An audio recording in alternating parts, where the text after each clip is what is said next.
Cheers, bro.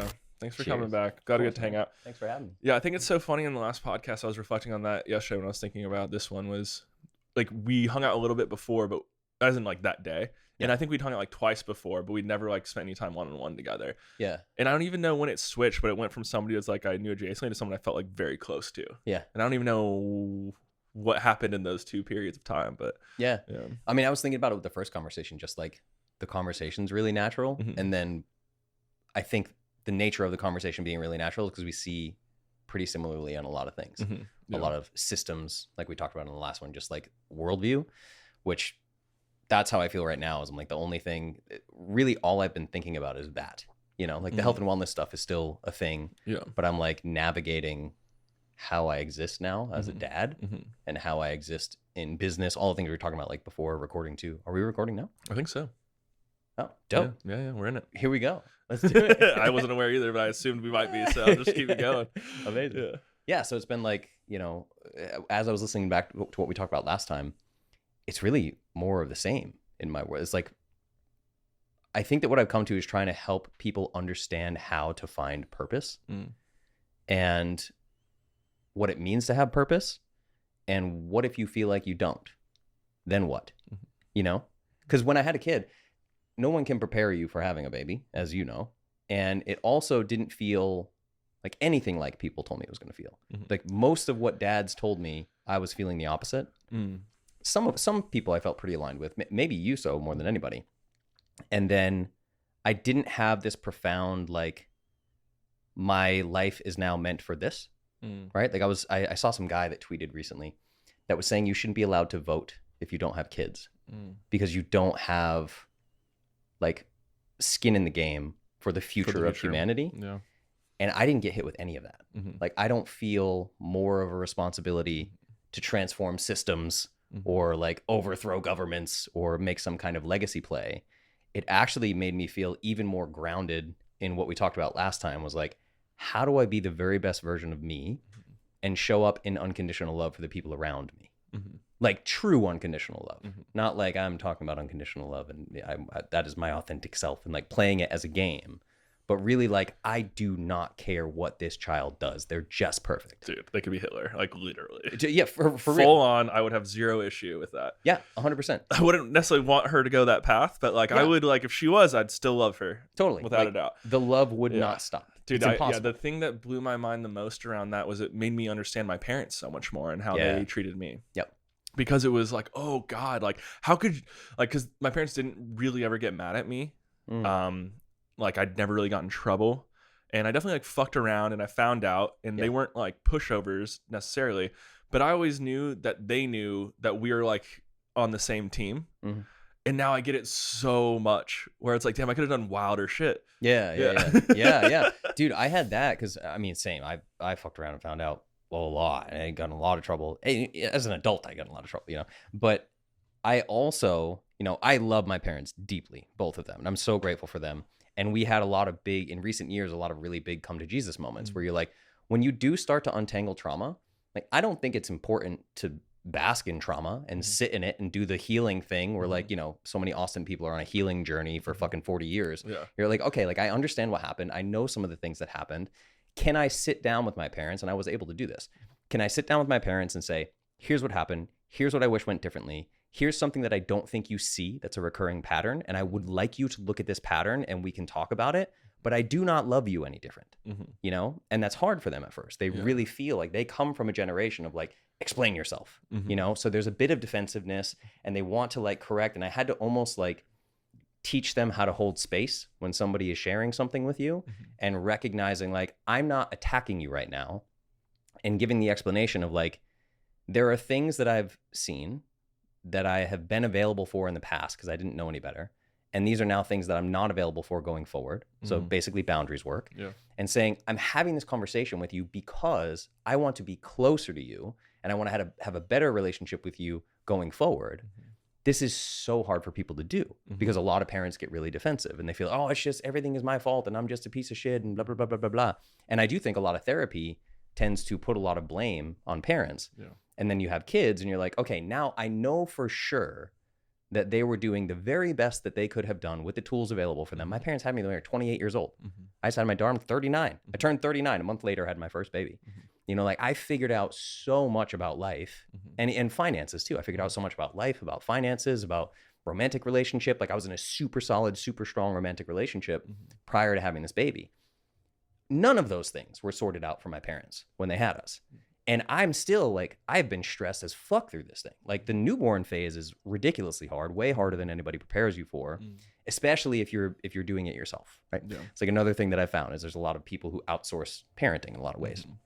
So it was just this crazy kind of, anyway, all that to say, I had much more understanding and appreciation for what they did for me. And the same thing, I got in all sorts of trouble and they never seemed to care. Like I was literally in the Scared Straight program having serial killers scream at me in prison.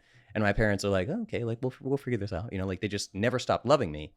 But I also noticed things where I'm looking back and I'm putting Ariella, my daughter, in my shoes. Like Ariella is Justin. I am Justin's dad, Justin's mom. And I'm like, holy shit, I never would have done that. You know what I mean? Yeah. So I saw both sides of it where I'm like, I got very clear lessons and like, I am not going to put my needs above this child's needs. Like, yes, I'll take care of myself, make sure I'm doing self-care, all the things that I'm happy and healthy and can show up with good energy in a way that I can, you know, parent her well.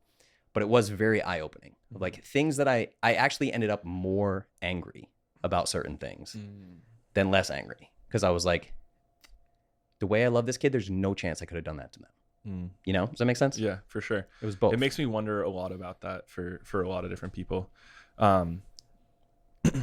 You mentioned earlier that one of the things that you're trying to understand is how you can think about work or like your relationship with work or your art and whatnot, and then also with having a kid when like, you know, the biggest priority is to spend as much time as possible with her, especially with like where you're at right now in the phase.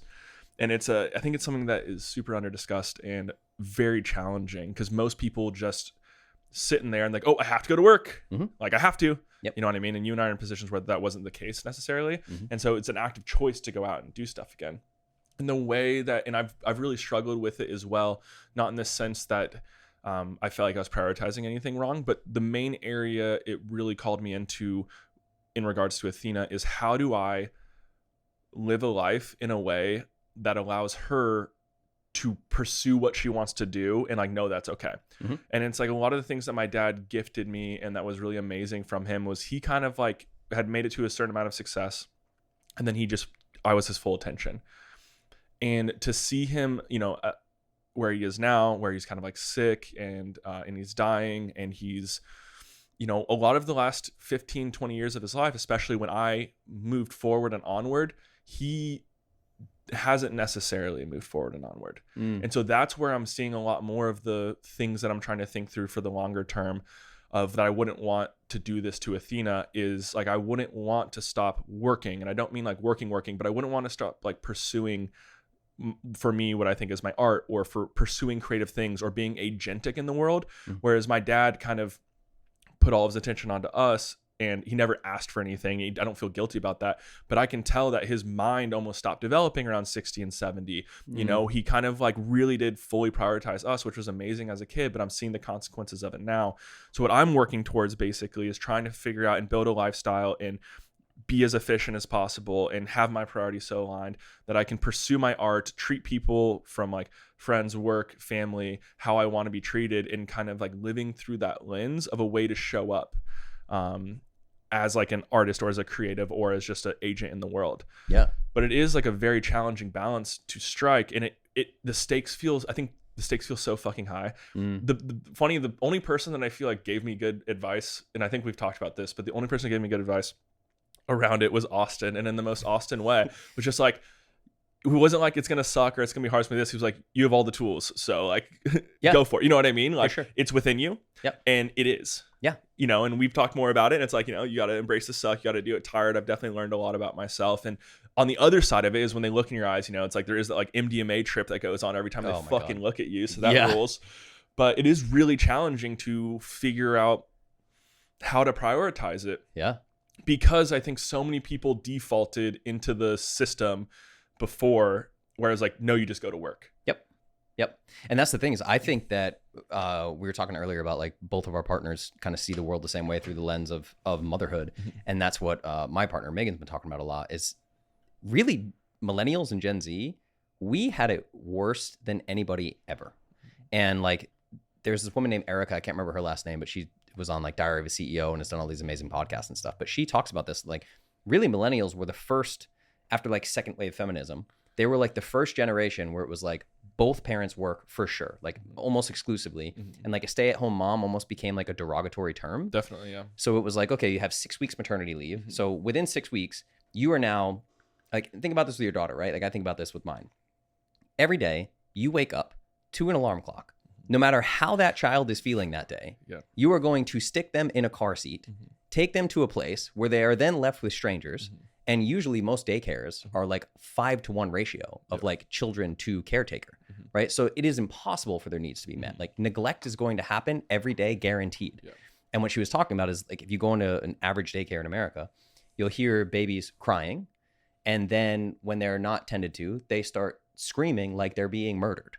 And then when they're still not tended to, they just stop crying. Their cortisol levels are through the roof if you test them. They're in a full-blown nervous system fight or flight, like they're in shock. And it just becomes their norm. So when you start thinking about this, like you'll hear older people tend to say this like, oh, well, what's wrong with this generation? And why does everybody have pink hair? And why is everybody on antidepressants and blah, blah, blah, blah, blah. Like I turned out fine. It's like actually the farther you go back generationally, moms were almost always home. Like they were always tending to the baby. They were waking up with the baby in the night. They were breastfeeding. So then you see all these industries. We talked last time with my niece, Savannah, and the atrocious baby formula industry, right? Like baby formula, daycares, all this stuff is like really geared to get women back in the workforce. And men, like I was talking to my dad about this and he was like, oh man, he came to visit and he's like, man, and I could tell it was making him feel some kind of way. Like the day I was born, he went back to work the very next day. He's an entrepreneur. He had 300 employees, you know? So I start really taking this for what it is. And what I saw in myself, the biggest mirror I got through the newborn phase is like, oh, I'm a workaholic. Like I own 4 businesses. I love working. I love the puzzle of making money. Like I very much love making money. I love putting the pieces together. I love helping people. I love coaching. I like making content, all this stuff. And I knew I was like, good at it. Yeah. I was like, I'm going to take 2 months off. All my clients, the one-on-one clients and group clients all knew Justin's out for 2 months. 2 weeks in, I'm like trying to get to my computer to like check in. Does anybody need anything from their hero? Anyway, I'm here to serve, you know? I was like, holy shit. And I really got hit with this and feeling like I needed to do everything all at once. And I had like, it was like a combo existential / like midlife crisis where I started spiraling and I was losing sleep over it. And you don't want to be losing sleep with a newborn, as you know, but I'd just be sitting there wired. Like did I leave the music industry too early? Like, I think I need to record a second album. I need to go into Matchbox Studio. I recorded my first album in 2011 here in Austin. I'm like, I'm gonna hit up Dwight. I need to release another album like right now. I need to start doing music videos. Like my podcast. Why did I stop doing solo podcasts? Like my podcast needs to be bigger. Like everything that I ever wanted to do. Jiu-jitsu. I was like, I need to train jiu-jitsu 3 days a week now. And like, thank God Megan is amazing. It was just like, hey, listen, like take a breath.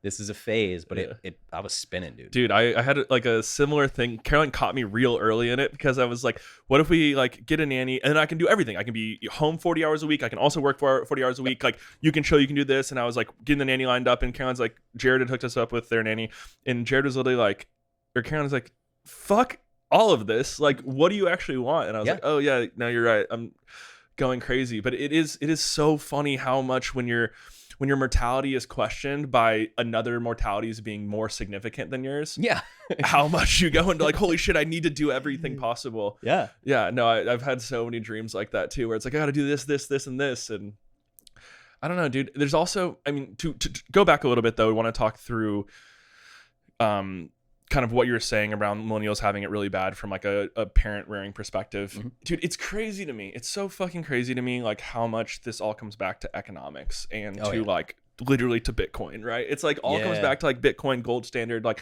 the reason we live in the world we live in, like under the guise, like there's so many things that happen where it's under the guise of something good.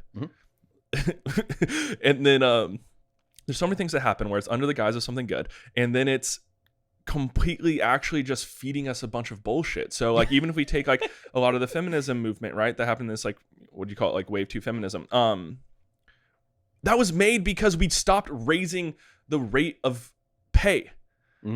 Like after the 70s, pay fucking completely flatlined. So what do we have to do to live the same quality of life? Have a second person work. Yep. And this was a justification that like, oh, actually it's good. It's like, no, this is super bad because nobody can afford to live in this existence right now. And it's so sad because, you know, I think that we can, I've become very cautious around how I have to speak about this because I would fucking hate for the mom who is working really hard to hear this, like, fuck, I suck. Yeah. You know what I mean? Like, I've let my family down. And at the same time, like, I think we do need to call it that, like, a lot of this is bullshit, that we are making decisions that we're being propagandized and coerced into. And that, like, I don't want anybody to feel bad, but, like, we can probably feel better. And there are ways to take agency, even in this shitty financial situation.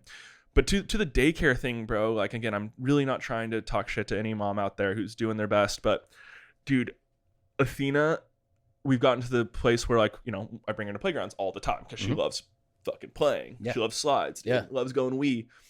And I can always tell when Athena's walking up to a kid that's in daycare. They're like so possessive over anything they have. Athena's like very open, just like, oh, I want to play, like, let's have fun. And they're like, mine. Like, they literally say mine. And it happens immediately. And I'm just like, yo, that is so crazy. And I'm like, it's okay, Athena, like, you know, give them a little bit of space. But it's like, no wonder, like, their survival mechanism is so heightened because they're like competing for so much.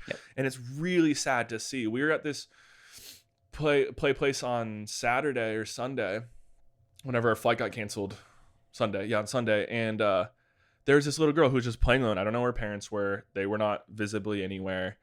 And she like was building this little fortress that she could like sit inside of. And Athena like wanted to come and help and brought a block to her to put on it. And the girl took it and threw the block away. And then Athena was like kicking around a soccer ball. Some boys came and took the girl's soccer ball from within her kingdom. And then so Athena's soccer ball was just playing around, and the girl just took it and stole Athena's soccer ball and put it in. Athena was like, okay, I'm going to play with something else. And then when the girl like ran away, she like threw the soccer ball at Athena. And we're talking about like a 4-year-old. Yeah. And it was just like, oh my God, that is so tragic to see. Dude, and think about it, right? Like, if you go ask your parents, like, hey, what's your attachment style? They'll have no fucking idea what you're talking about. Like, for sure. Our generation, like, people on first dates are like, are you avoidant or anxious? Like, what are we in for here? Like, because... I don't know mine, to be fair, though, just for the record. But also, you talked about how you were raised. You know what I'm saying? Like, you had a lot of attention. Like, your dad was like... amount of attention. Exactly, right? I had a stay-at-home dad and a stay-at-home mom for a lot of my life. Yeah, and that's what we were saying today before we started. Like, my daughter has a full-time stay-at-home mom and a full-time stay-at-home dad, right? Her attachment style, I'll tell you what it is: secure. Right. So like, but we've reached this place, just like the last podcast we talked about with ultra processed foods, right? I'm always like, I don't want to make anyone feel bad, but you've been poisoning your children for 15 years. Maybe we should not bury our heads in the sand and say, no, I'm going to double down and keep giving my kid Doritos every day because it makes me feel too bad to think that I've been poisoning them. Or maybe we shift some shit. Right. So like, when dysfunction becomes the norm, you are fucked, dude. So you have all these millennials that are just like, I'm anxious, I'm avoidant. Well, no, it actually turns out that until you do shadow work, your the attachment level that's in your ego is not the right one. You have to get to the shadow work and figure out what's actually manifesting. Because most people that are avoidant, when their partner actually leaves them, they become very anxious and they go chasing them. Right? So it's like let's break this down a little bit in a way that can be useful for people. So not that what you're saying isn't useful, but just even more, assuming that they don't know any of the terms that you just said. Got it. So let's go with like describing a situation of someone who would behave anxious and avoidant, and then going into shadow work and how that could help them. Yeah. So for instance, I'm trying to remember exactly how they did the studies that do the attachment stuff, but like basically you have babies in a room and like mom leaves. How does the baby react when mom leaves? How does the baby react when mom comes back? Right. So like a secure baby, like if we leave the room, my daughter will be like on a bed looking at the ceiling and she puts her little hands together, making noises, blah, blah, blah, blah. And then we come back and she's like, super happy to see us, great, and goes back to staring at the ceiling. There's no giant spikes like up or down, you know? So like an avoidant attachment baby, when mom comes back from being left, they don't want to interact with mom. They're like mad at mom for leaving. The anxious attachment one is like screaming, crying, and when mom's come back, it's like, pick me up, right? And this is where you get people where they go on a first date, they text, let's say, I'll use male, so I'm not like, you know, I'm a male, so I'll do it this way. So I go on a date with a girl, and I text her, 2 hours have gone by, and she's not answered me. So I'm now texting a bunch of my friends. He hasn't texted me, it's been 2 hours, and I really need to text this guy. I know people like this, it's so funny. Exactly, right? Yeah. So then like a day goes by and they are like in panic mode. So they're like sitting around their house like, oh my God, like this girl hasn't texted me. Why isn't she going to text me? Did the date go terribly? Like spinning over the date in their head. Maybe they don't even like me, blah, blah, blah, blah. And then the phone dings and they're like super excited. This girl has texted, but now I have to play it really cool. And I have to pretend that I'm not anxious. So it's like, oh, nothing's going on. Like, what are you up to? Like, maybe we can hang this weekend. Like, whatever. And then the girl is like, actually, I'm busy this weekend. And I'm like, oh, she definitely that doesn't bitch. Like it. Exactly, yeah. Right? Where the avoidant one is constantly, the avoidant is the guy that's constantly like dating women, but is like commitment avoidant, right? He's commitment phobic. It's like, oh, I've been hanging out with this girl for 3 months, but like, I'm not ready to call her my girlfriend. And like, I'm still looking at other girls on Instagram and blah, blah, blah, blah, right? What's the type that they like will call somebody their girlfriend and that they love them within 3 days and then also is dating other girls and then also is gonna like move on totally normally in like a week? I think that's a narcissist. Okay. Or a sociopath. Maybe, is it a Marxist, maybe? No, I'm just kidding, Mark. I love you, bro. Oh, dude, Ryan, wow. I did tell Mark I told him all the shit I said on the podcast that Ryan had to cut it out. It was like my best friend that we've been fucking with. Dude, sorry, not to interrupt you. What's worse? No, that is I literally thought you were talking about Aubrey Marcus. No, Aubrey's got his shit sorted. I was like, yeah, totally. I was like, wow. Ryan, what are you laughing at, bro? I was like, dude, you just crushed that joke. And I'm like, I don't know your homie's attachment style. So that went over my head. Yeah, sorry. No, but I mean, it's that. It's like, I think that most people don't know what to do with a secure attachment person. Yeah. And they're trying to puzzle a puzzle that's not there. They're just like, hey, like a man, like to a woman, like I would really like to take you out on a date. Like I'm actually romantically interested in you. And I would like to take you on a proper date and see where this leads. Yeah. And then at the end of the night being like, I really want to kiss you, but I also think that's moving a little quick and I really had a great connection with you and I would like to continue this thing and like take this seriously. Are you interested in dating me? Yeah. Right? Like no games, no fucking ghosting. Yeah. And then on the third date, if it's not working out, the guy is like, hey, I had a really great time with you. And I just want you to know, I don't really see this going anywhere romantically. We can be friends and I think you're great and I'm never going to ghost you. But like, this is not going to be a boyfriend-girlfriend thing. So it removes all the vagary. Yeah. That is like, and when you get to a place where you understand this in yourself and you've done the work on it, rom-coms become extremely difficult to watch. Yeah, they're fucked up. You were like, these people are fucking idiots. Yeah. And if you would just stop lying to each other, then everything would be fine. Yeah. But like sitcoms, rom-coms, all of the tension that makes the show goes away if you take away dishonesty. For sure. Yeah. Also, just to double down on the Mark thing, he's definitely a secure attachment because that's literally exactly what's going on. Like he says these things to these people, to their face. Yeah. I just want to be friends. I just want this, but he's down to still be friends with them. And then they get all confused and lost. Got and it. Stuff, so. Well, see, and I can speak from I'm sure there are going to be girls that listen to this that are like, yeah, Justin, is that right? I did this in the music industry where I didn't know anything about attachment styles. I'd done no therapy. I was drinking 6 nights a week. I was Mr. Rockstar guy in Nashville. And I would tell women like day one, like, listen to me. I will hang out with you. I will meet your parents. You can come to my birthday party and meet my parents. I'll go to concerts with you. We can behave exactly like we're boyfriend, girlfriend. I am never going to be your boyfriend. It's never going to happen. So I'm telling you up front, if you are cool with that, we can continue this thing. And then they would always say yes. Yep. And then 3 weeks in, there would be some massive, huge blowout fight because they were convinced I was eventually going to change my mind and want to become their boyfriend. Yeah. But what I realized in that is then when I did actually have a girlfriend and I was playing this avoidant thing, I never wanted people at my house. I don't want you sleeping at my house. I want to live by myself. We'll come together when we come together. And that's it. Then if someone would break up with me, I became very anxious. Like, okay, like, well, I got to text. And then it became like a game where I have to win them back. And I want them to need me. And then once I would hook them back in, I was notorious on again, off again relationships in my 20s. Because once I had them back, well, now I'm back to avoidant.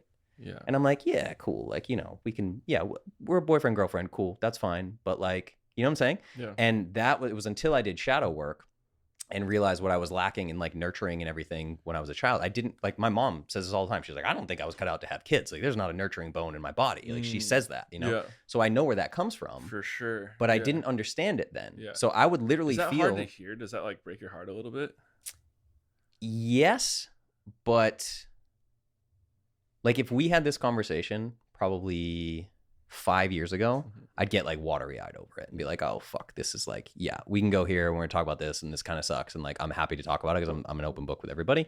But there was a time when it was very hard. Now I've done so much processing with it. Like I've done hero psychedelic journeys with my parents and stuff. It's like we've been like so far down that thing. And like my mom is like, and to be fair, both of my parents, anything that I was uncomfortable with growing up that I'm like, man, this really sucked. Like, and there was a lot of stuff. It took me until my mid 30s. My dad was a god to me. Like I saw my dad in like magazines and newspapers. He had 300 employees. The company was doing $100 million a year. Got voted best place to work in Rhode Island for like 10 years in a row. Like this guy was like killing the game. And so he could just do no wrong in my mind. And it took me until my mid 30s to sit with him and be like, I'm really mad at you about a lot of things. And I'm going to tell you about all of them. Dude, both of my parents like fully let me unload on them and were like, I am so sorry. Yeah. And let's talk about it. And my relationship with both of them became better from that thing. But there was a time when it was ridiculously hard. Megan and I the other day were watching there's a new Chevrolet commercial. It's like a Christmas commercial. And it's like this old mom and dad, and they're like driving in a truck, and it starts flashing back memories of like their two kids in the back seat and all the Christmas memories. And then they arrive at this house and their kids are grown and the grandkids are out and the dog and blah, blah, blah, blah. Oh, bro, you're driving some, killing me. Right. So I see this and then, Megan and I both like had a good cry over it because we were grieving the fact that that was not our experience. Yeah. Oh, so we're like, can we create this for our daughter, any future kids, if we have future kids, whatever, but like, how can we create a reality in which everyone gets along really well and everyone is super tight and everyone has secure attachment and all this stuff? Because I don't know what that is. Yeah, that's really fucking challenging, man. I have a very different experience. Like most of my interpersonal issues with my parents, specifically with my dad, have happened like in the last like year or two. And like I had like a big blow up moment on him recently, like maybe like when it was probably like a year ago now. It was like when Athena was like 3 or 4 months, because he had come to meet her and I felt like he wasn't even there at all. But it turns out he had a stroke and like nobody knew.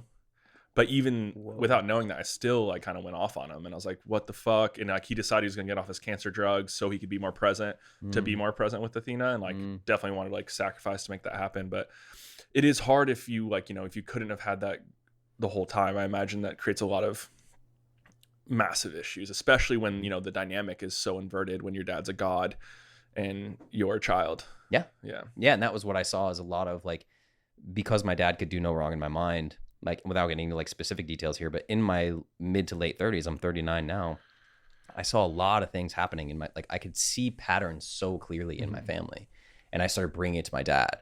And was very defensive about it, because in his mind, he's like, he's doing a great job. And we never did anything but tell him that he's doing a great job. But he didn't understand the dynamic of like, your kids worship you to the point where they do not know how to tell you that you're doing wrong. And they don't know that you're doing wrong. It's a what's water situation, right? I'm like, my norm is dad is always right about absolutely everything. And I follow his lead on everything. And then I looked back at 39 where I'm like, oh, there's been like decades of fuckery here, and I don't like a lot of things that happened. And then it put a real strain on the relationship for a period of time where I'm like, hey man, like I'm not available for this stuff. And then I tried to really separate myself from a lot of like, my family is in business together, all this stuff. Like, there's all these different family businesses and all this stuff, and I was like, hey, I'm out of all of this. And that was very challenging for the family to like, wait, what? And I'm like, yeah, no, I don't like the way that this is done. And like, I'm going to go live life the way that I want to. I love you guys. Still here, still family. But like, I'm separating this enmeshment piece. Do you,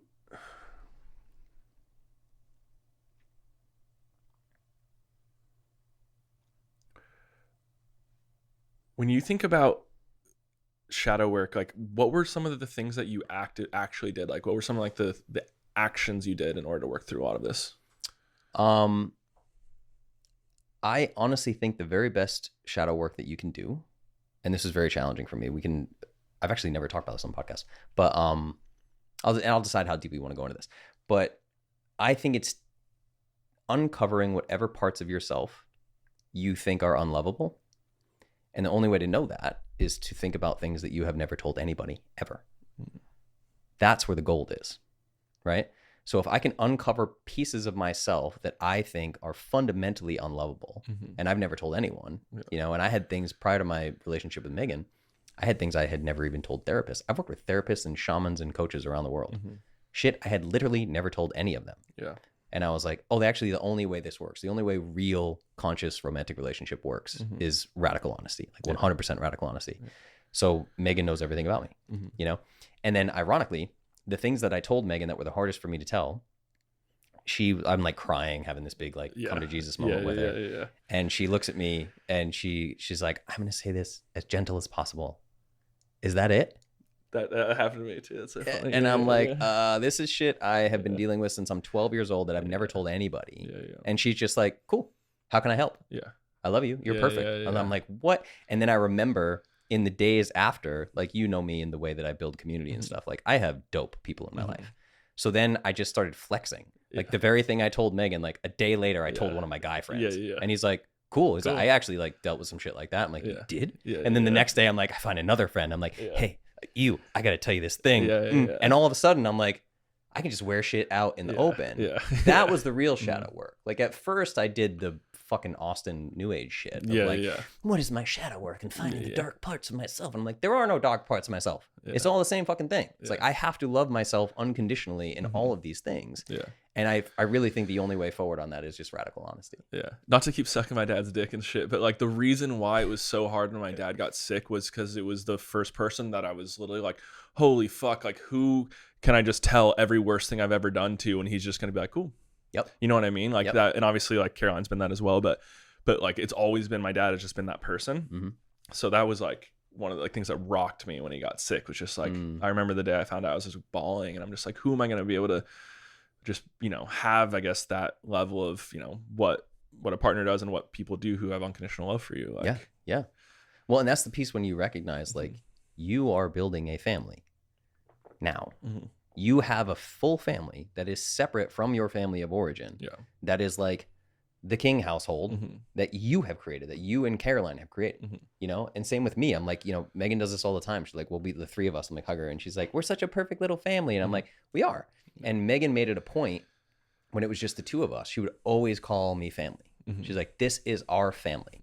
Like, you and I sitting on the couch, Christmas morning, no one else is around. Like, this is our family Christmas. Like, we chose this, you know? And then we have the extension of, like, you know, all of our homies in Austin, we call it the fam. We're just like the fam. Like when we're with like Brad, Sarah, Austin, you, everybody. It's like, oh, here's the fam, you know? Like we have that fam. Like we created the family there as well with community. But really understanding that, like, your household is a family. And when I really look back on it, I'm like, oh yeah, my dad and my mom, like, they clearly like created a household and created a family. But for some reason, it took me until like 39 to be like, oh, it's actually really healthy to separate from that thing. Like, it shouldn't be only your dad forever that knows the deepest, darkest parts of you, that knows all of you, right? And this is where we get into like social media, and like I've been, you know, my content, I've been like on a fucking war path against like hustle culture and influencers and all this shit, because I think it's trash. But like, authenticity is used as a marketing term now. And it's dog shit. Like, if you're here to tell me how authentic you are, I know you're full of shit. You know what I mean? 100%, it's like, just be fully yourself. And that's when I realized, like, and so I do masculinity coaching. I work with a lot of like high level entrepreneurs that are like killers, just like alphas in every sense of the word, but like really the relationship stuff is hard for them. And trying to help them understand, like, you think you don't lie, but you are withholding from your partner every day. You have desires you don't talk about. You have shit that they do that annoys you that you don't talk about. You have fears and insecurities and money problems you don't talk about. The number of guys that I have met that have a porn habit that their partner doesn't know about is basically all of them. Right? So I'm like, you're being dishonest every single day. And it's eating at you. And then when you don't share desires, like even desires, right? Sexual desires, if you're not sharing your desires and your desires aren't getting met, they can't be met because you're not sharing them. And then you're building resentment against your partner for not meeting the desires that you never told them that you have.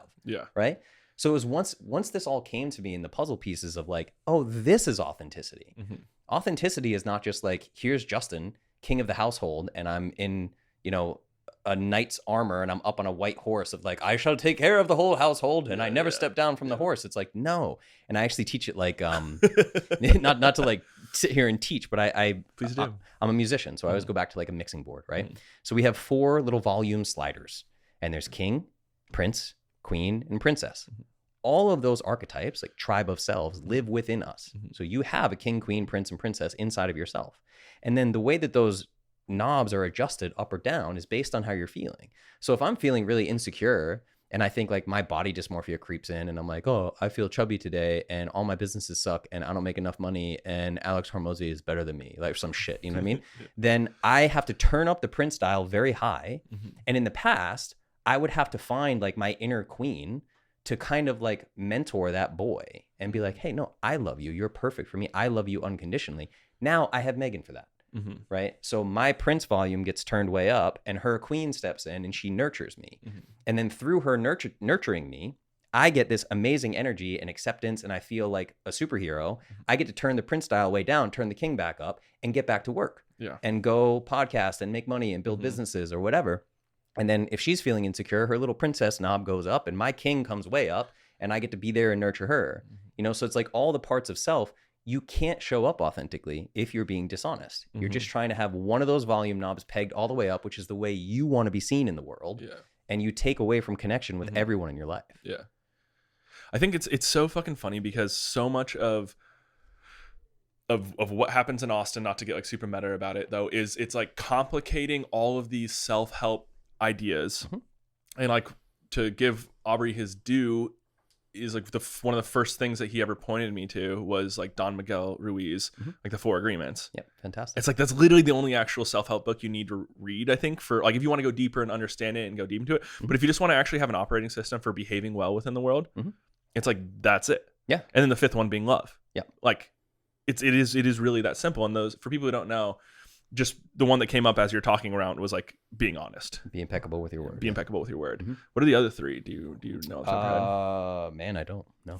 I feel like it's always tell the truth, be impeccable. I think it's just that over and over and over again. I can't remember what they are, but at least that one, I think if you just get that right for most of life, it goes very, very easy. Yeah. And so then back to what you're saying though, what are they? Go for it. Don't take anything personally. Don't make assumptions. Always do your best. Always do your best.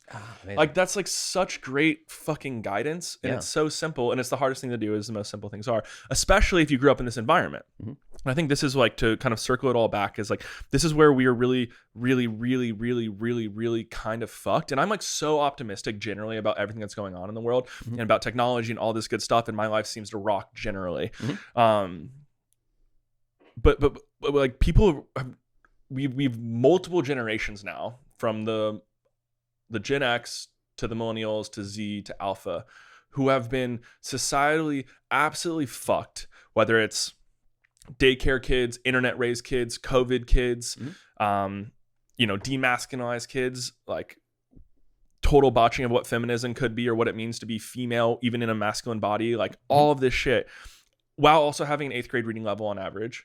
While also being shown that the most significant people in the world are actually the most broken. While also being shown that you should actually be a victim and that actually has more currency than being successful. While actually being shown that, and being confused on what truth is, like, does racism exist? Does it not exist? Like, is it bad to say this? Is it good to say this? Like, knowing these people, like, it is hard for me to follow the 4 Agreements every day, having, a secure attachment, I'm assuming, having a very stable life, having a child that I'm adore, having great friends that I get to work with every single day, having a bunch of people who love me. I can't imagine what it's like putting myself in these people's shoes. Like, how do they move out of this into a place where they can actually operate in this situation when they might not even have the capacity to read that book that's written in simple language? Yeah. Well, I mean, it's tricky. I always say this about me, and some of my stories and stuff. Like, I would not, this is not for everybody. This is not prescriptive. Don't do what I did. I could not have gotten to the life philosophy that I hold now without an irresponsible amount of hero doses of psychedelics. Like, 9 tabs of acid instead of 1. This kind of like, I have been alone in heavily altered states for so many hours. And I think it's a massive part of how I came to be the person that I am today and to have the philosophy that I have and the way that I coach other people and view, because I literally view all of reality as a mirror. I don't think this is real. And people think that I'm like making that up, or I'm like I'm telling you, like, right now, there's actually a term for it, biocentrism.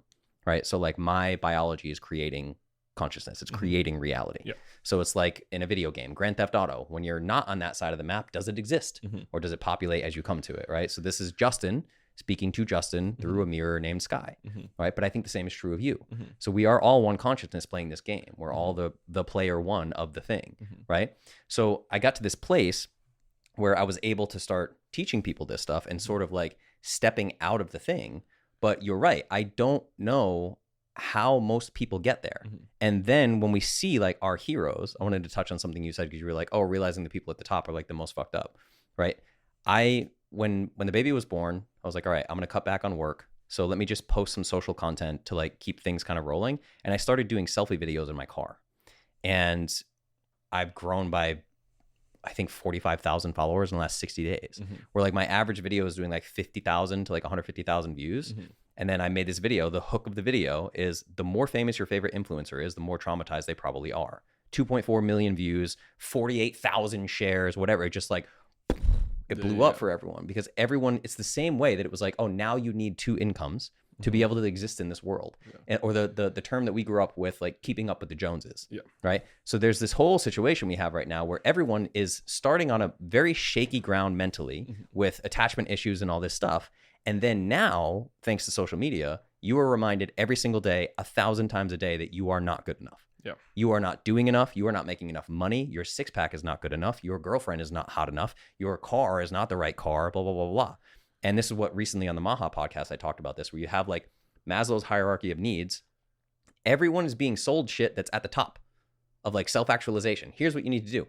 Most people, their physiology doesn't have enough ATP to fucking function properly. Like they're morbidly obese. They have multiple autoimmune conditions. They're on multiple medications and all this stuff. They have trouble getting out of bed. And it's like, if you don't have these shoes, you're not cool enough. If you don't work 16 hours like Hormozy, you're fucking lazy. If you don't pull up into the club with a Lambo and a Rolex, like you're a piece of shit and no girl's ever going to love you. You know, so we have this really demented system. And it's, I tend to be now kind of where you were saying, I'm like, I kind of think we're fucked. You know, I think that Megan and I use this term biological oligarchy. It's the same thing with the Maha movement and all the toxins in food and all this stuff. Between the toxicity of social media, the toxicity of medicine, the toxicity of food, all this stuff, you have a situation where the people that do escape it, they pull further and further and further away. Like I remind our friends here in Austin all the time, I'm like, we are in such a bubble. You have no idea what the bubble is. Like the average person who can't afford a $400 emergency or like whatever, like it's a super bubble, and both sides of it end up kind of fucked. That same Erica woman, I wish I could remember her last name, but she talks about how you see the same patterns of dysfunction in children that were raised very poor and children that were raised extremely affluent. And both of them are due to neglect. So like you have, like you said, there's the mom that like, there's some single mom out there that is like, no, I have to go to work to keep this child alive. I have to go to work. And this daycare where there's one caretaker for 6 kids is the only daycare I can afford, or is it's covered by insurance or whatever it is. She has no choice. And that child is going through this neglect. And then we know people here, like very affluent entrepreneurs that are like, they have a night nanny, they have a day nanny, they have a weekend nanny, and like 3 to 4 nannies throughout the week so that their life doesn't have to change. They can festival and party. They can work on their entrepreneurial endeavors. They can go to Burning Man with a fucking 2-month baby at home. Like all this shit, I see it so much. So I don't know. I wish I knew what the answer was. The only answer that I know is like when I work with someone one-on-one, we can dig into all of their situation and we can help them kind of escape this thing. It's like escape from the matrix, the cliche term, you know, but trying to help people find a way out of this thing to where, to go back to the beginning, like, what is the purpose of all of this? Why are you doing this? You know, because you can move the goalposts infinitely. When I found out Megan was pregnant, I have never been so driven to make a fuckload of money. And from month 1 to month 9, I made more money than I have ever made in my life. And I set us up in a way where I don't have to work if I don't want to. And then the baby was born. And my brain told me, you need to get back to work right now. It's not enough. It is not enough. You have to do better. And really for me, luckily the outlet I have with social media was almost my way of coping with it. Is like, I'm fucking done with this hustle culture bullshit, man. I'm not going to have Hormozy tell me again that like slaves used to work 16 hours a day so we can work 16 hours a day. Or fucking Wes Watson or Dan Martell or whoever the fuck just like beating it in my head of like, this is what it means to be a man. I'm like, no, it's not. You're telling a story. Like the hustle culture people sound like old men that are like, get off my lawn. Mm-hmm. Like, just because you did it this way, where you suffered, sacrificed, worked a zillion hours a day. Like, one of my homies is 24 years old and he makes $2 million a month on a dropshipping store. Plays video games all day. He has one VA helping him. Yeah. Don't fucking tell me that life is just meant to be hard work. Like, to your point about being, optimistic about AI and stuff, like, at what point do we create abundance and actually live in the abundance and not just make up more stories of how we have to work harder? Yeah. Everyone's got a smartphone. Everyone's got social media. Everyone's got like the dopest fucking life. What are we doing? Yeah. I think one area where working harder is really important, or like maybe where they add value in this discussion, is I think a lot of confidence comes from keeping promises to yourself. 100%. And I think that's where like some of like the hustle bros, though I don't think this is their intention, but I do think for a lot of the people who get benefits from it, the thing that they see on it is that like, I can wake up every day if I say I'm going to. Yep. Do you know what I mean? And I think that I do think having it come from a place of because I love myself is a way better place for it to come from than because like Daddy Hormozy told me to. Yeah. But I worry so much. And I think the reason they're so successful is because people are searching for a fucking path. Like, we already know that all the food's bullshit. We already know that all of the school is bullshit. We already know this is all bullshit. And so if you have somebody with a very specific direction, people will adopt that. Yeah. And I think it's funny too, because like our generation of that, which I think there's almost like a cosmic wink that has happened. Like, in my mind, some of the most important things that have happened in the world in our generation of time was that crypto had a hype before AI had a hype. I think that'll play out to be one of the most significant things for this timeline, like for this era of humanity, or this timeline in a multidimensional sense, that crypto happened first. Yeah. Because we now have a technology that got very popular and has a fuck ton of money behind it that has the ability to show linear transactions so you can have source truth. Yeah. In an era of ephemerality. Another one of those is that like our hustle bro was the anti-hustle bro, which is Tim Ferriss, right? Yeah. It was literally like, how efficient can you be? Yes. How much can you outsource? Yeah. How much can you design a lifestyle? Yes. And it's like, that has been lost for this next generation who are like all Instagram flexing, where the flex is like loving Jesus and fucking taking Tren and fucking waking up at 5 a.m. every morning, and and Andrew Tate and all these people, right? But like, we had Ferriss, who luckily was just like, even though I wouldn't even want to be in his position, same thing. Sure. Famous person, bit broken, but very, very grateful for him. Yeah, me too. But his thing was like, how do I design a life that I actually want? And then how do I use the tools of the internet to help us? Like, that is the thing that I think rocked. Yeah. And it sucks that now, again, it's this like kind of grind set thing coming on. Yeah. But I do want to say one thing around this is that even within, this conversation, like, your tone is a lot more, I would say, intense or aggressive than often you just normally are. Sure. Yeah. And I think a part of that is, though, because you got success on social media by criticizing the hustle bros. Yeah. Do you see what I mean? Like, so it's totally. Like, it's this feedback loop that's still happening and still happening and still happening. We're all reacting to it at the same time. Yeah. I just don't, one of the things that like Chris Williamson and I really bonded over when we first met was like, how do we build things that focus on in groups versus defying an out group?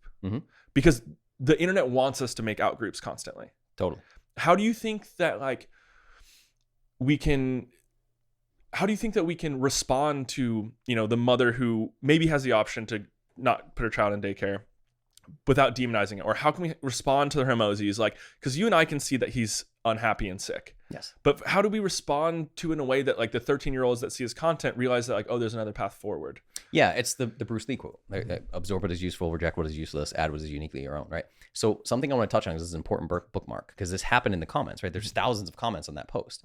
You said you got success on social media by criticizing the hustle bros.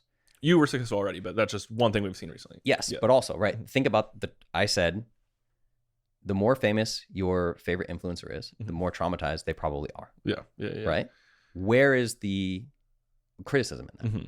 Right? And then I went on and I talked about Hormozy, I talked about Goggins, and I talked about Tim Ferriss. Yeah. And then I started putting in the comments to people, Tim Ferriss, I probably owe more to Tim Ferriss than any one human on this planet. For sure. Like the 4-hour work week, changed my life. Yeah. He's the one that taught me that jujitsu is dope, and I became a purple belt in jujitsu. He's the one that introduced me to kettlebells. He's the one that introduced me to psychedelics. I just said psychedelic. The fucking threads that Tim Ferriss has in my life, the Tim Ferriss tentacles that literally created this human in front of you right now, I love that man. Like, genuinely love that man. And the reason I chose those 3 people is because I didn't say anything in that video that they have not said publicly in interviews. Tim Ferriss recently went on, he was with his buddy Kevin Rose, and he was talking about that, like, he's quite lonely and he really wishes that he could have a romantic relationship, but he hasn't been able to figure it out. And that's eating at him because he really wants to be a dad.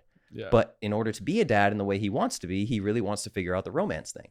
So you're talking to someone who has optimized and done efficiency for every aspect of his life, not to mention has interviewed every major relationship expert in the history of the world has been on his show, and he still can't figure the thing out. And then you have Hormozy, who's like, I work 16-hour days until my eyes start to hurt, and then I watch some Netflix, and then I wake up and drink some black coffee, and I do it again, and I do it again, I do it again, I do it again, do it again. And then he was on Chris's show recently, and he's like, I'm thinking about meditating for 13 hours a day. Because they did this study, and people that meditate are much happier and have more contentment and joy. So, of course, like now you're like the David Goggins marathon runner of meditating. Like, what the fuck are you talking about? I do want to see him with a shaved head, though. That would rule. Yeah. So, but like, you have this person that is basically saying he's done it through the lens of this. He's doing it in a very Hormozy way. Yeah. But the very Hormozy way is like, let me show you all the ways that I have never experienced peace. And I don't know how to create peace. So I'm going to continue to do this thing. And now I'm going to sacrifice 8 to 13 hours a day of my life to be like the world's best fucking meditator. Because if people's quality of life increases by a little bit of meditation, I'll do the most. And then I'll have the most increase of quality of life. And then I'll be the happiest motherfucker ever. Right. So it's like this whole drive thing. Like, I didn't criticize those guys at all. I didn't say anything mean about them. Right. And that it's is like, true. And then David Goggins, he'll go on Rogan and he's like, some days I wake up in bed and I look at their shoes and I go, fuck you, shoes. I don't want to fucking run. No, don't be a bitch. Don't be a fucking pussy bitch. Put the fucking shoes on, you fucking piece of shit. Go around. I'm like, wait a minute. People are taking advice from this man. What are we doing? This is like, we are glorifying mental health disorders. You see what I'm saying? Definitely. So that's the piece where I'm like, no, I literally want to hug these guys. Like, I want to bring them into a room full of our homies and be like, what do you guys want to talk about? Don't talk to me about your business and 100 million this and the fucking marathons you ran and they're fucking pulling liquid out of your knees and you're running marathons with no knee cartilage. Don't talk. How do you feel right now? Tell me how you feel in this room full of people. Do you feel uncomfortable? Do you feel like you have to show up as a version of yourself? And I have a very, very unique lens on this. I talked to Chris about this because I was a professional musician for 15 years and it fucking broke me. And the reason why it broke me is because I was on stage 250 to 300 nights a year for 10 straight years. Now, what happens when that happens is I become a fucking caricature of myself. And the name I use for it is all caps Justin. Here's all caps Justin. And the reason I went to talk therapy, the reason I ever got involved in therapy is because I told you the way I was with women, like, I'll hang out with you, all this. I couldn't connect with anybody intimately. And then I started realizing, like, some of the shadow work I was doing is like, oh, well, I don't let girls sleep at my house. Like, I would like had these dope bachelor pads. I owned a couple houses, whatever. And I'm like, I don't want girls sleeping there. Like, I'm going to call you Uber. Get the fuck out of here. Right. Like, I want to be alone. I want to be big, bright and shiny on stage. Then I want to be completely by myself and I want nobody around me. And the reason for that is because I was wearing an Iron Man suit. Performer Justin is an Iron Man suit, but I have this ooey gooey heart here. And if I don't protect this heart, I'm going to get fucking shattered. And I have very low self-worth and I have very low self-love. I've been performing on stage since I was 8 years old. So I know if I am bright and shiny and perfect, I get a lot of love. I don't know how to get love outside of that because my little baby brain fucking wired it in a way where like the way I get love is performing. So when my entire life is a performance, and this is where you see people today, these like hustle culture motherfuckers that are like, they end up needing like significant medical treatment and like having fucking depressive episodes and anxiety episodes and all these things. And they're seeing all these fucking specialists and like, why do I feel all fucked up and everything? Like, because you end up in a situation where like the moment you step out into the world, you're like, fuck, because the on switch has to be on all the time. And you're afraid to turn the off switch off because all the external validation you got comes from this performer thing. So if I insist, let's say like my entire identity is like, I'm podcasting, right? It's like, okay, so now people know that I'm just this like amazing talker, right? I'm like this amazing intellectual and I know all these fucking things and blah, blah, blah. Well, then I'm going to go out into the world and what are people going to want to do? They're going to want to have deeply intellectual conversations with me. Yeah. And they're going to come up to me, what do you think about this? And what do you think about, I heard you on a podcast talking about feminism. Why don't we blah, blah, blah, blah, blah. And I'm like, what if I'm at the bar with Sky and Austin and I'm fucking drinking a whiskey and I don't want to talk about some crazy intellectual shit? So it's like my nervous system is pegged 10 out of 10 all the time. My entire identity is built around this thing. Yeah. You see what I'm saying? Yeah. And this is the piece is like, I think that there is a lot to be said. We actually talked about this in the last podcast where I treat it like an energy bar in a video game. Like your self-love meter, you have to fill your self-love meter. And you do that by keeping commitments to self. So if I have an obese client, I'm like, listen, you need to meet yourself where you are. Don't say, I promise I'm going to go to the gym 5 days a week for the next 30 days because you're going to break that promise and then you're going to treat yourself like shit. Yeah. But if you say, I commit to myself that every day for the next 3 days, I'm going to start my day with a glass of water. That's it. That's how low we're going. Yeah. Right. And then you do it. Day 3, great. I commit to myself, I'm going to do this again for the next 7 days. 7 days drinking water, great. You now drank water for 10 days and you felt good about yourself every day because you kept a commitment to yourself. Right. So the question is to go back to my whole thing of like, I made a bunch of money when the baby was coming. Like, when does the goalpost stop moving? You know what I'm saying? When do you get to a place where you're like, I am everything that I need to be and I love myself unconditionally right now? Then you get to explore the world because you want to. Yeah. You get to go for a jog because you want to. And guess what? You can go for a jog without a fucking wearable. You can go for a jog without your phone. You can go for a jog without deciding it's going to be 1 mile, 5 miles, 10 miles. You can go and jog and then say, I feel kind of tired. And you can stop and you can walk for 10 minutes. And then you go, I think I'm going to turn around and go home. I want to go hang with my girl, whatever. Like, you can just live, man. Like, not everything has to be this ultra defined fucking goal that is a means to an end. The concept of like finite versus infinite games. What is the infinite game that we're playing? Yeah. See what I mean? Definitely. It's so hard because I think so much of life is really important around setting goals. And I don't know why I think that. But also, it's like having the grace to... I don't think setting goals is important. I do think trying to grow or be better or develop or be happier or... Like, I just don't think... Nothing's static. Yeah. And I think being able to gain more skills, to grow, to try new things, to get better at stuff, is like a human right. It's totally like rare, you know what I mean? Yeah. And when I think about going in, it's December, we're going into January. The way that I've, since Athena was born, like the way I've been thinking a lot more around the timings of things is a lot more around like life, death, rebirth. So when you think about, like, not that the day of the year matters or whatever, but like if you're working with clients and stuff and you think about December and then you think about January, a very time where people start to like really think about their habits and their goals and blah, blah, blah. Yeah. How do you think about that? Like within what context? Because like for me, it has really become like winter is this death moment. Death is not the end, but it is the rebirth.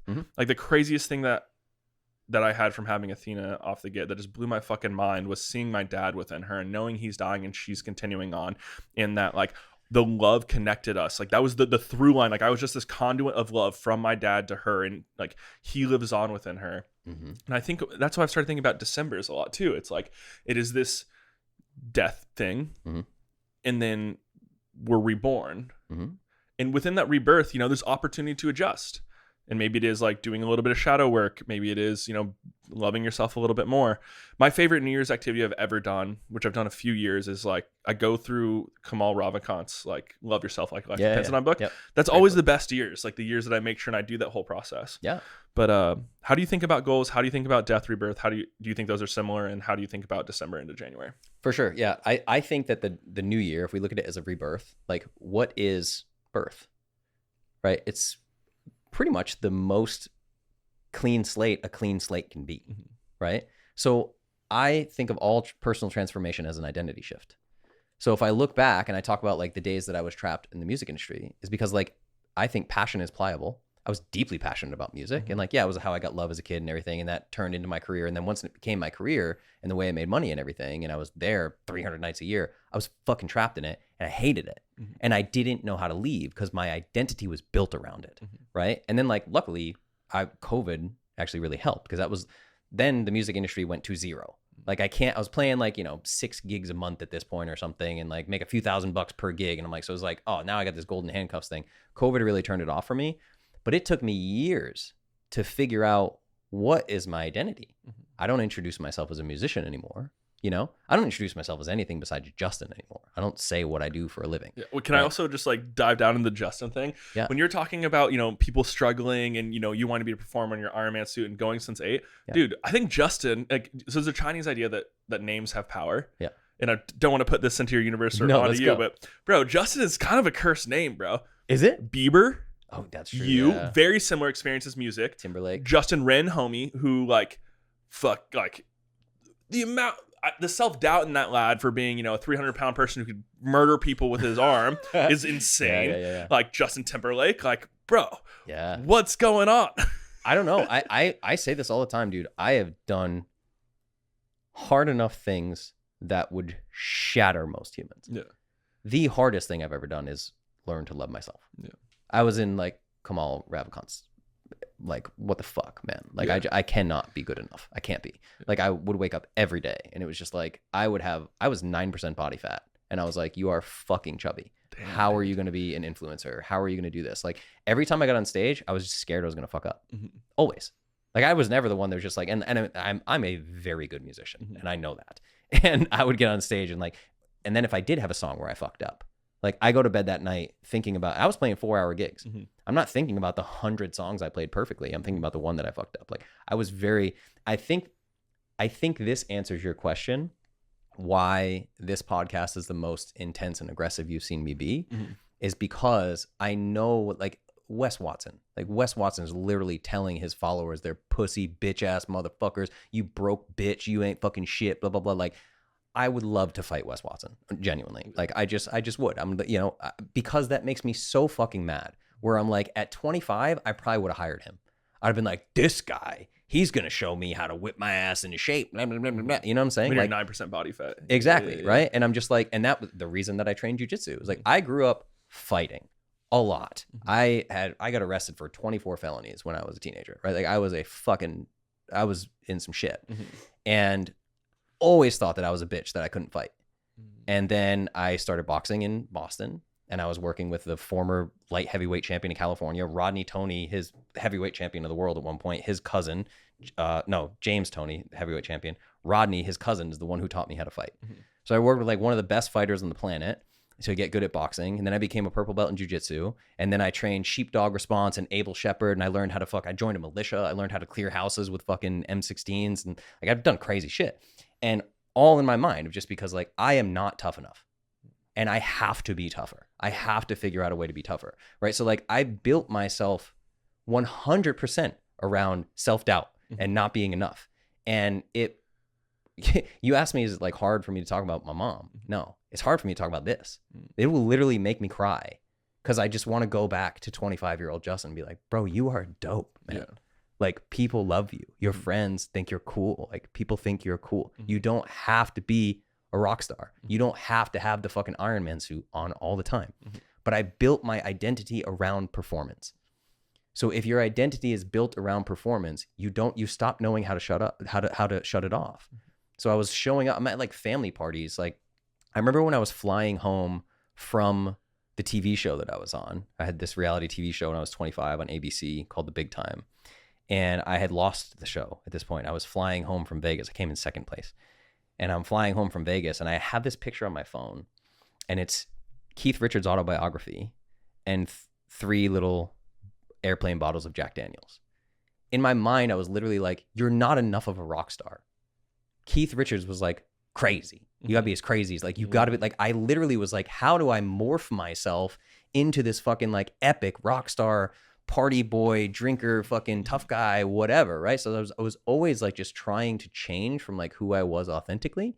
And this is to get to your point, what I try to do with clients now is like in the beginning of a new year, it's like, who do you want to be?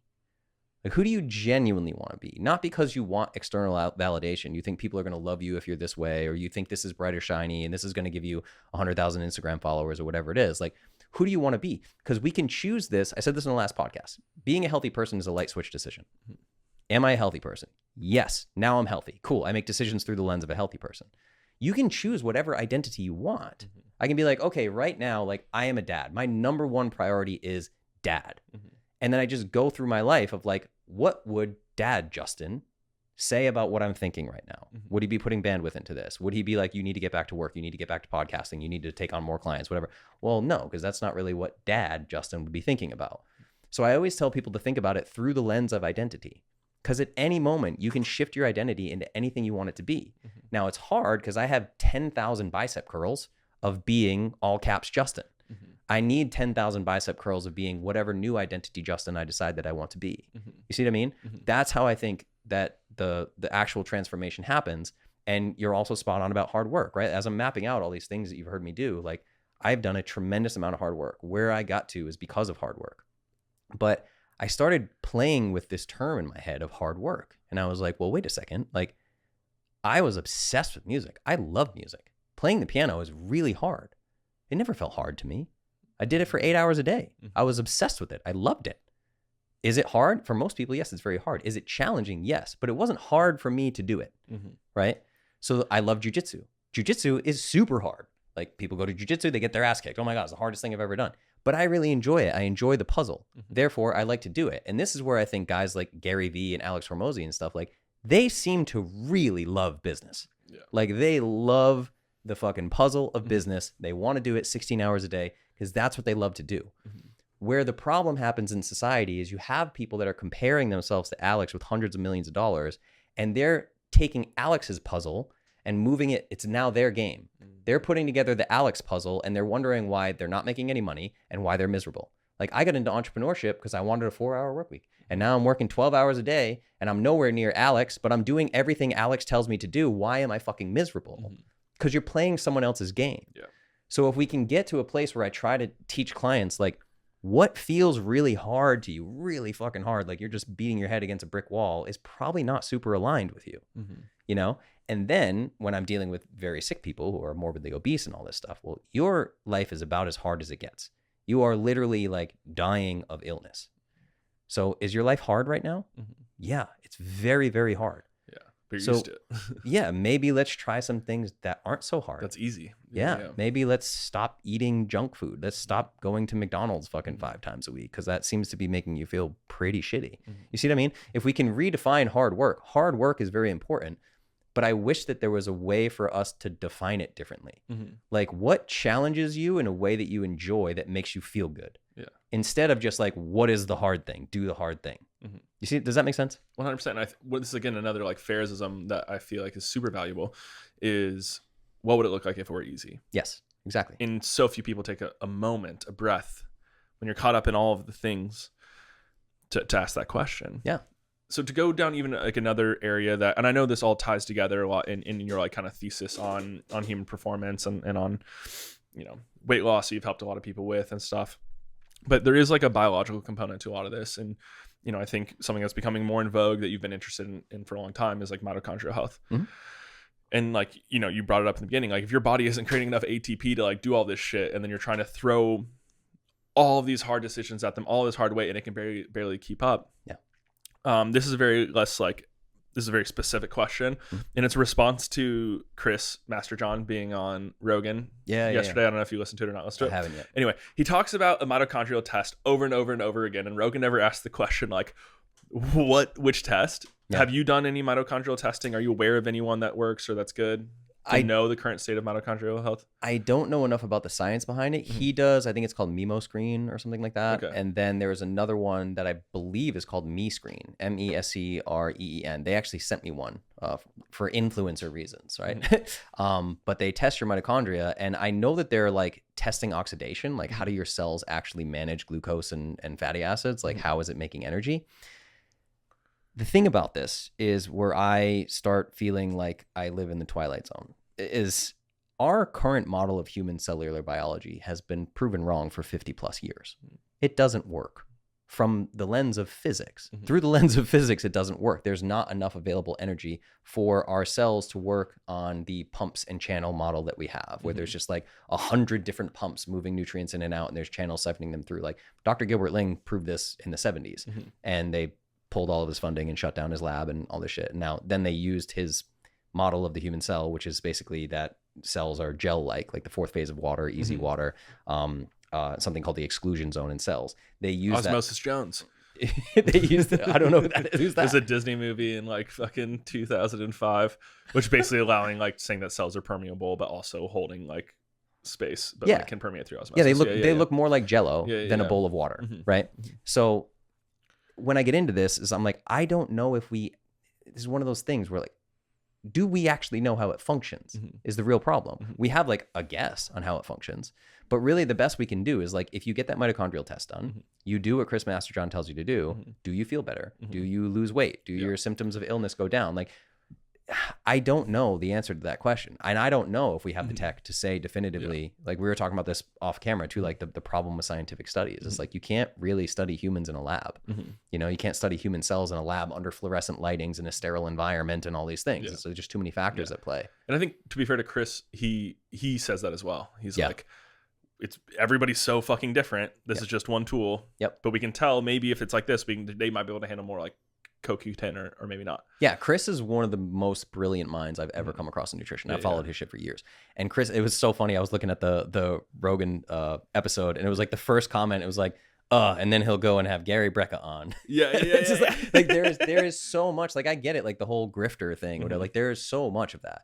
And this is where I'm always trying to be careful with stuff like that, because I'm like, I fundamentally think we don't understand how human cells work. It's the same with Dr. Anthony J, who is a PhD biochemist who worked as a virologist at the Mayo Clinic for 20 years and then left because of COVID vaccines. He was like, I'm fucking out. This is insane, right? So like, I tend to listen to that guy, and he is fucking brilliant. And I talked to him. He was at a dinner with 3 different Nobel Prize winning neuroscientists. And the topic of conversation at the table was, we have exactly no fucking idea how the human brain works. None of us do. We don't even have a guess of how this works. Like, we do not understand. Like, these are Nobel Prize winning neuroscientists who, when they got a couple whiskeys in them and they're being honest, you know, it's like, but yet fucking Eli Lilly, shout out to the boys, can come in and be like, this is a Hamilton index. We know if your patient says that they fall within 1 to 10 on this level of depression, if you give them an SSRI, they might go up 1 notch. And that'll be good. Did you see the video I did on PSSD? No. So PSSD is post SSRI sexual dysfunction. This is about to be huge. You heard it here first, right? So Tucker Carlson, I know, is going to do a big piece on this. The New York Times just did this huge piece on it, and there is going to be class action lawsuits, the level of like the opioid epidemic. So basically, pharmaceutical companies knew for a long time that SSRIs, in some people, literally act like chemical castration. And that chemical castration is lifelong when you get off the drug. So this has been impacting more than anyone else, Gen Z. So you have these Gen Z kids, and you can go back, I forget the period of time, it's like 2006 to 2000 something, where SSRI prescriptions in teenage girls went up by 600%. They just started handing them out like candy. So you now have these boys and girls that got put on SSRIs as teenagers who are now entering college age. They're in their 20s. They have lifelong genital numbness. They cannot experience orgasm. They have no libido or sex drive whatsoever. And, you know, you hear all these things about kids aren't having sex and like what's going on or whatever. This is going to be like blow the lid off shit, right? And the reason why I bring this up is because since we kept that cellular model in place, because it's the cellular model that all pharmaceutical drugs are based on, the pumps and channels and receptors, we lock this into the receptor, lock and key, and blah, blah, blah, blah, blah. But it's the reason why medications do not cure anything, and they all have tremendous side effects. There's not a single medication that doesn't have side effects. You know, this is the reason why. When you go into a system that you don't understand and you start poking and prodding and shooting electrical charges, it's the same thing with peptides. Like I've been down this rabbit hole recently of like peptides in your body are L isomers. And then a lot of these ones that are put in labs and everything, you'll see, go to peptidesciences.com and it's going to say like 99% purity. There is no 100% purity peptide on the market that was made in a lab. And they have these D isomers that act completely different in the body and cause chaos.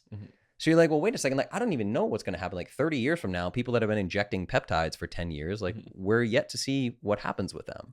So I think people are going and tinkering stuff. The thing that I love about Chris is I still... Master John, yes. I love all the Chris's.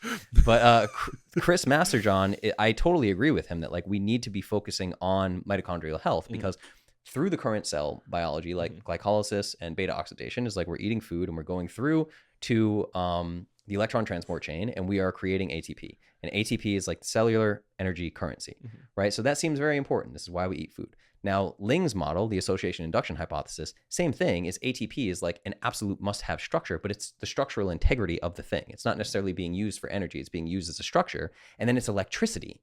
It's something called induction that is actually creating energy in the human cell, right? So it seems that the best shot we have at human health and wellness, and this is what I do with all my programs, is how do we increase the amount of energy that your body makes? And this is why I'm so against caloric restriction and against fasting and all these different things.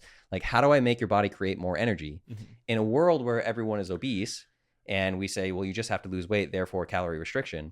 Obese people are the most malnourished.